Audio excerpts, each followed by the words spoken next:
This is insane. Enormous, instantaneous.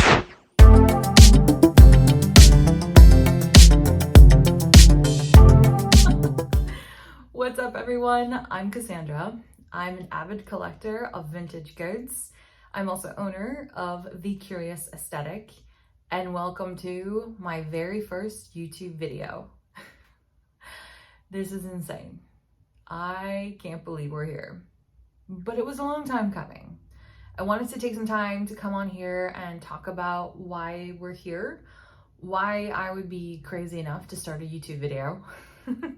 I also have an online shop as well as a website, and pretty much why I created all of this stuff. So if you're really into vintage like I am, grab your favorite beverage and let's sit down and get into it. All right, so before we start from the beginning, I just want to take a hot second and explain where the heck am I?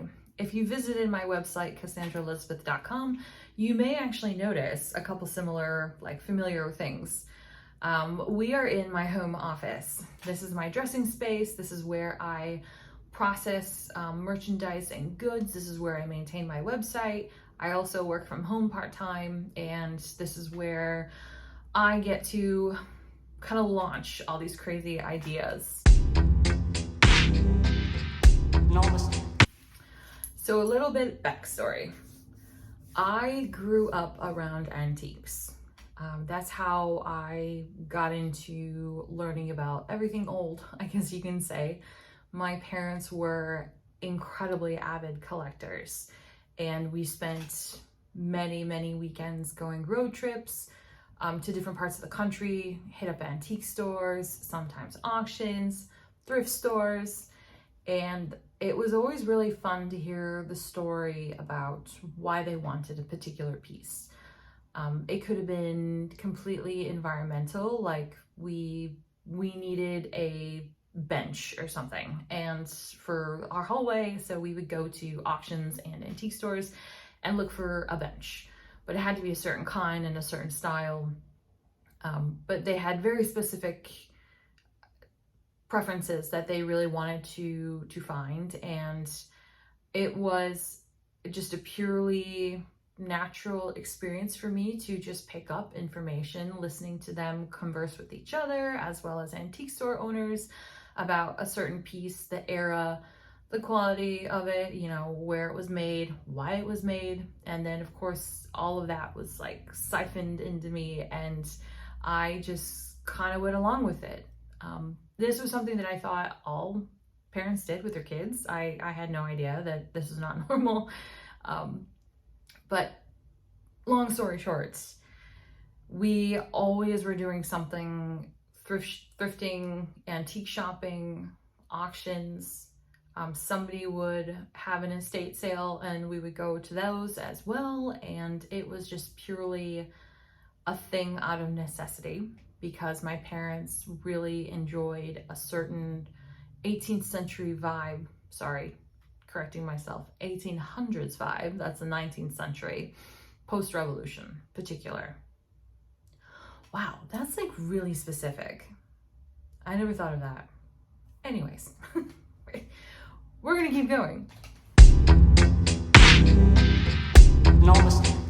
As I got older, talking about mid-teenager, I got really into fashion, as most young girls do. Makes sense. I started to learn about fabrics, pattern making, and I attempted to make my own dresses, but it didn't really work out that great. My mom was the one to actually make everything because she was incredible seamstress, but it really opened up my eyes to a certain shape and style and color preference that I felt suited me best. And we would go to Florida several times a year. And if you've never been down to Florida, it is a thrift store haven. It's insane. Every street corner, there's a thrift shop.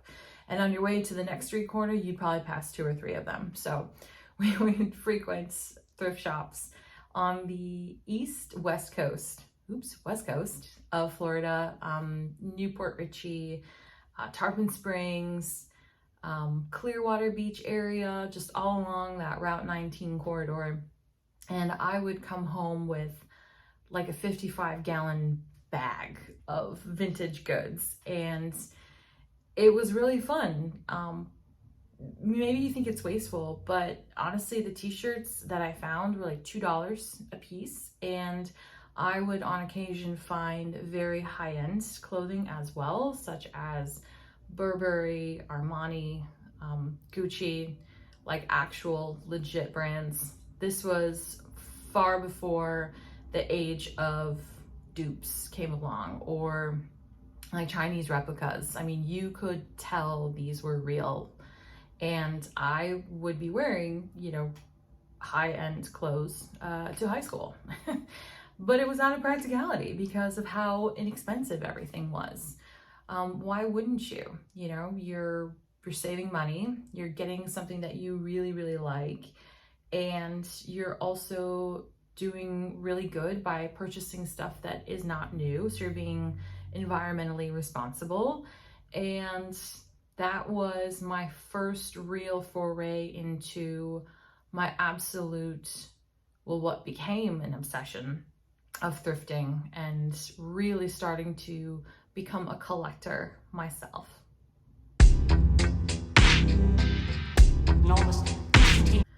Fast forward to my early 20s, right? I'm college and I'm looking to set up my home good stuff, and my mother started to collect pottery for herself, and she was obsessed with Frankoma pottery. If you're not familiar with Frankoma, it is an American pottery brand that was started, I believe, in Oklahoma.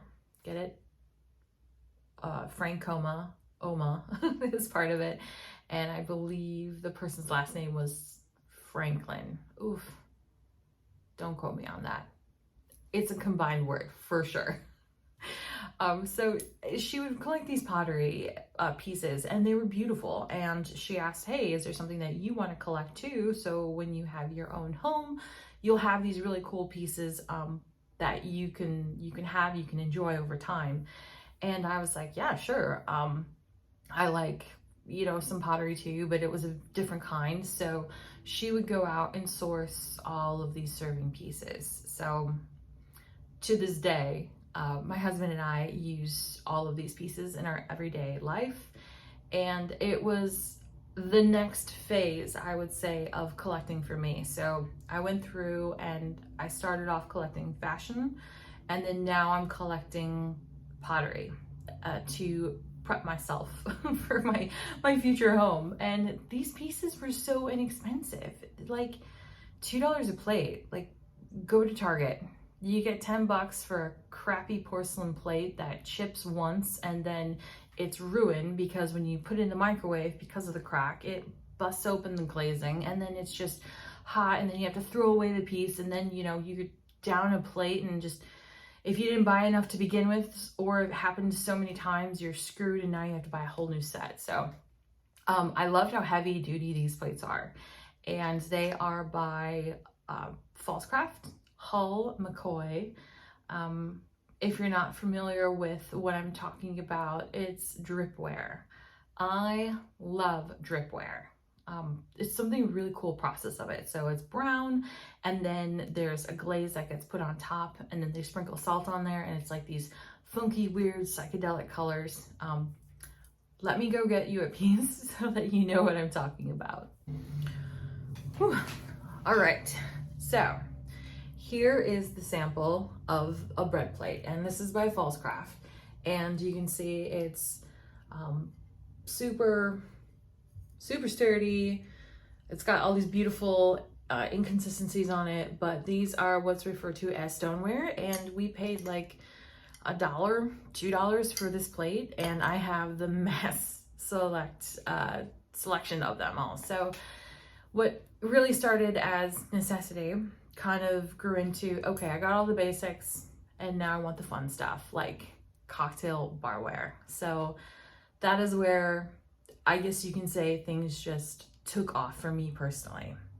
And so I began collecting cocktail glasses. We're talking rocks glasses, highball glasses, pitchers, cocktail like serving platters, and it got to be a lot. So I was in a transitional period of my life in my late 20s, and I kept what I loved most, sold the rest on eBay, and life happened. In a nutshell, I think you get it, if you can probably relate to. So now I'm in my early 30s, mid 30s. Oof. Back up a couple years. All right, let's back up. So in my early 30s, I kind of got that urge again to start collecting, but I knew that I could not collect a whole lot or whatever I wanted. I needed to do something with it. And so I started an Etsy shop called The Curious Aesthetic.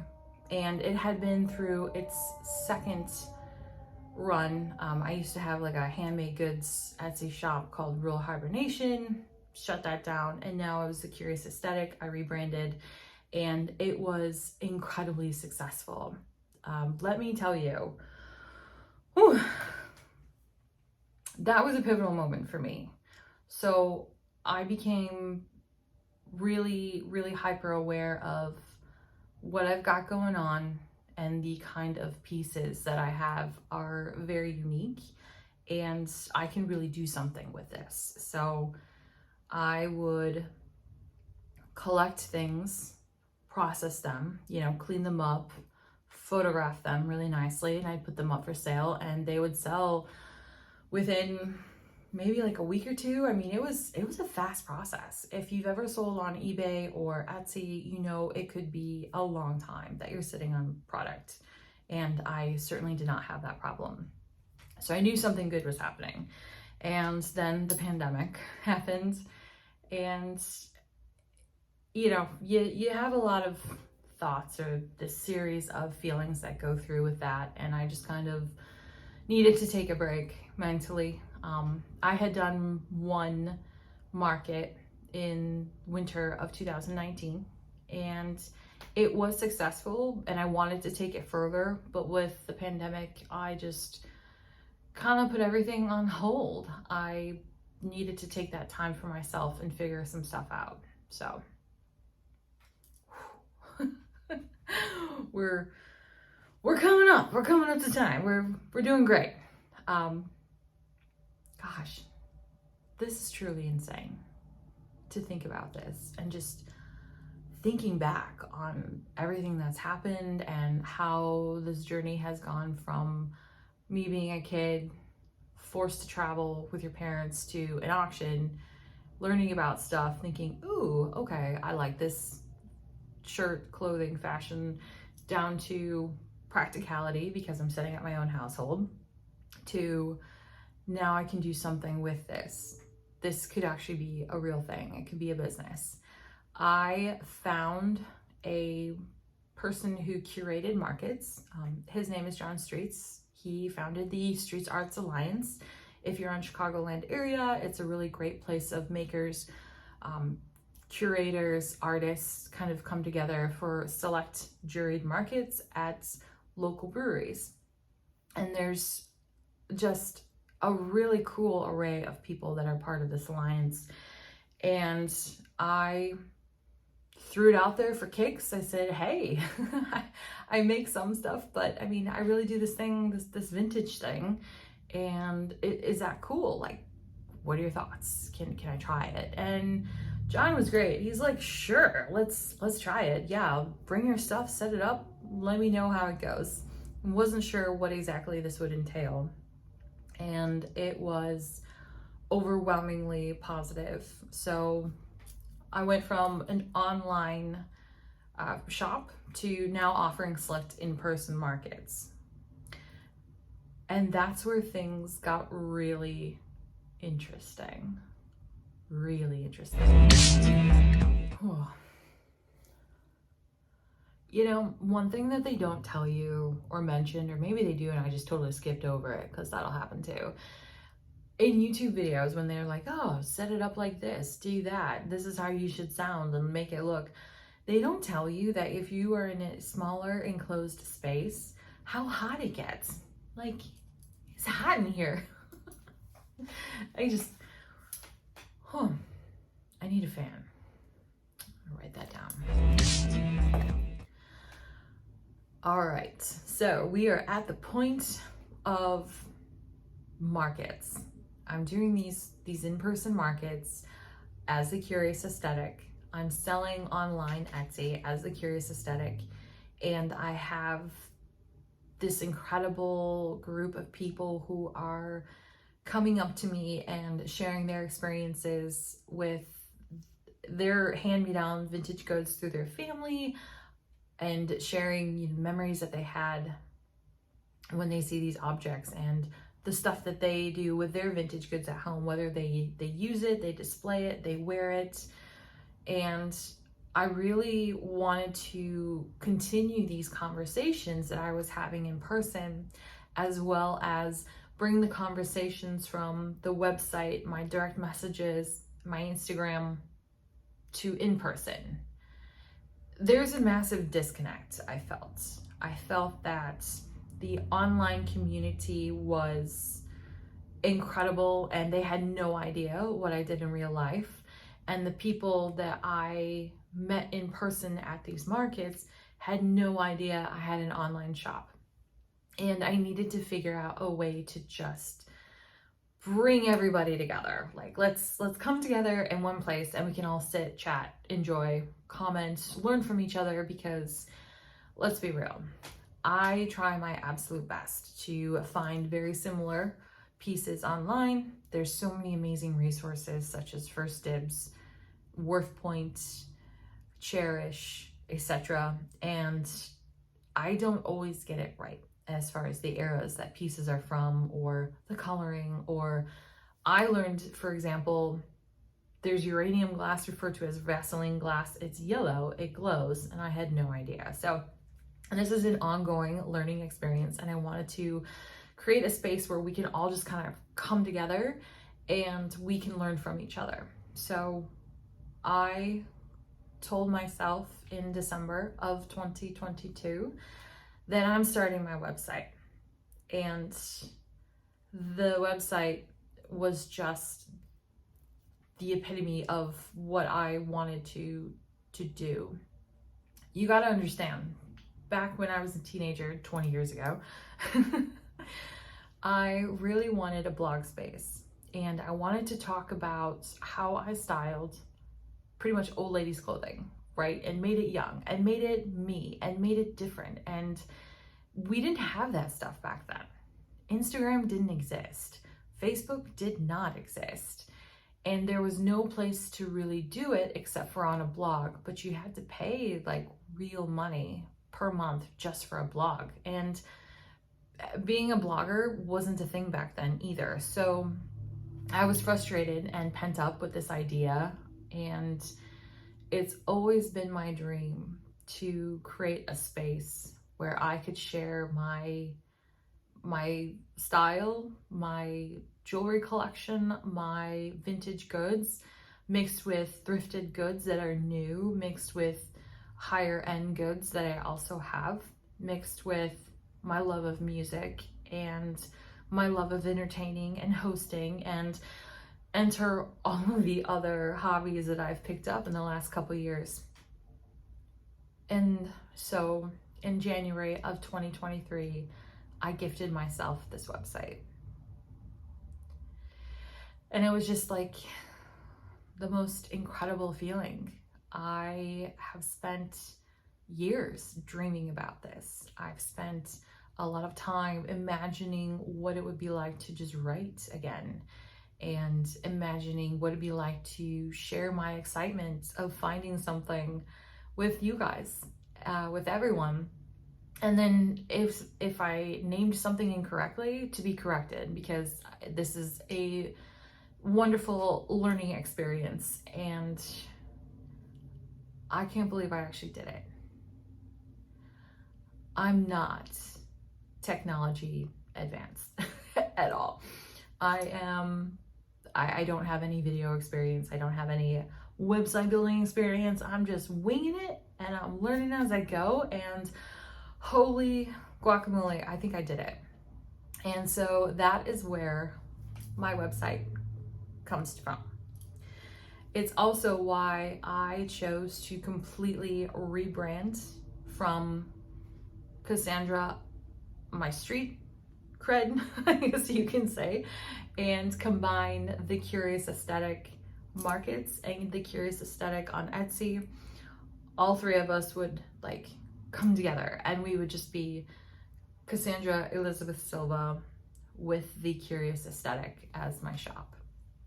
So this is a space out of absolute necessity because of the disconnect that I had with my folks online as well as in person. And I just don't see this kind of space. I don't see a blog quite like what I want to do, or that I can really relate to, with my preferred vintage eras and my preferred style, my colors, my metal music and crazy tattoos, and they're not that crazy, I think. So that's what you're gonna get here. You're gonna get purely me. And this is gonna be a space, again, of learning and sharing and styling. And you're gonna get education about time of year, like how to transition your pieces from autumn into spring or fall or whatever, how to store things. The best way that I find through trial and error is the best. And this is going to be a lot of fun. This is going to be an incredible journey, and I'm so happy to be here. This is insane. This is absolutely insane. Wow, I've been talking for about an hour and a half. That is insane.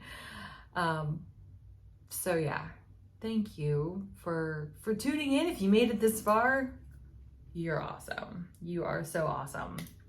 And yeah, so if you want to stick around, subscribe to this channel, because we're gonna have a lot of fun here. We're gonna break it up. It's gonna be shop updates. It's gonna be cool stuff I find. I'm gonna take you thrifting with me, and we're gonna have those ultimate haul videos, you know, the ones where you show and tell kind of situation. And I'm also gonna show you how to take care of your vintage goods that you already have. And if you want to be a collector or want to start collecting something, to kind of help you get started figuring out where to begin. So what you like, what you don't like, what to look for, how to bargain. That's another big thing. How to bargain for your thrifted goods is huge, especially at a flea market, at an antique store even. There's a way to do it, and I'll share mine with you too. So thank you so much for sticking around this long. Oof. It's gonna be a fun time. Good ride. And if you want to come along with me, please make sure you like, subscribe, hit that notification bell below. Isn't this how they do it? I'm pretty sure. And I will catch you in the next video very soon.